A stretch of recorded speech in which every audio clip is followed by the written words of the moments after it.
Hi, Kathy and team. Looking forward to talking with you today about WCC and the Leadership Assessment Action Plan proposals that I have. So let's jump right in. The learning and growth strategy I'm proposing for WCC, I think, is absolutely critical.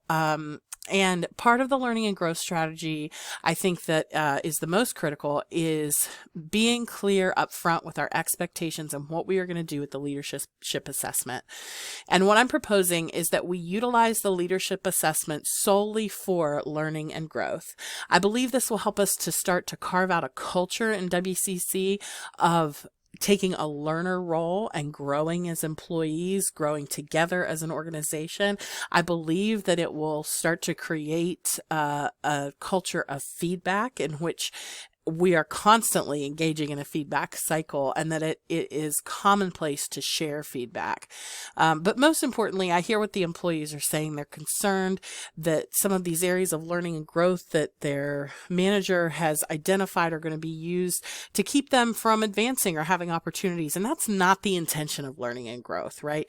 The intention of a performance appraisal is to decide whether that employee is ready for a promotion, a salary bump, and things like that.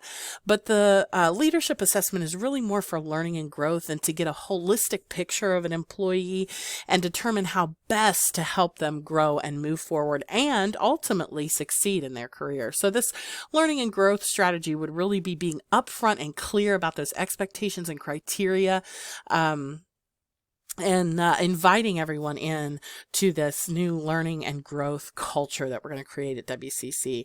And that leads me to my second part of the action plan, learner training and growth training. So learner training is really more for the employee, the subordinates. They would take training to learn how to accept feedback, to learn how to apply feedback, to learn how to really take that learner role and become passionate about learning and growth and making that a part of their portfolio while they're at WCC, that is a part of what we want to do is learn and grow. And then growth training would be more for managers, and it would be more focused on managers understanding best practices when it comes to delivering feedback, how to have difficult conversations, how to deliver feedback in a way that's ultimately going to provide the employee with the opportunity to grow. It's going to have the greatest chance of success in terms of acceptance, because we know if the employee doesn't accept the feedback, then it's not doing what we want it to do anyway. And so we want to offer those managers that opportunity to have that growth training.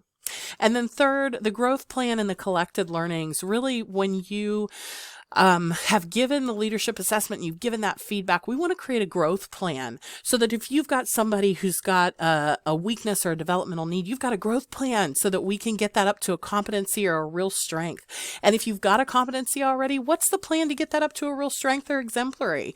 And if you're sitting in a real strength area or an exemplary area, what are we going to do to sustain that long term? And that would all be part of that growth plan that we could look back on a year from now and say, we did these things have improved.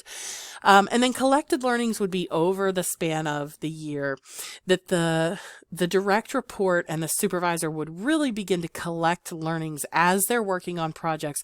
What have you learned about yourself personally in the way you work? What have you learned about yourself in role in the way that you work and engage with this process? What have you learned that could improve? And what have you learned about the system as a whole? And how could we improve the system as a whole moving forward? I believe that all three of these things will create holistic employees, whole, capable employees that are ready to learn and grow. And finally, I'll just add that a part of this learning and growth strategy should also be coaching our employees and offering them that coaching and creating a culture of coaching within our organization. But that's probably more long-term because it is going to be costly. And so that's why you don't see it on the slide today. Thanks, guys. I'm here for your questions.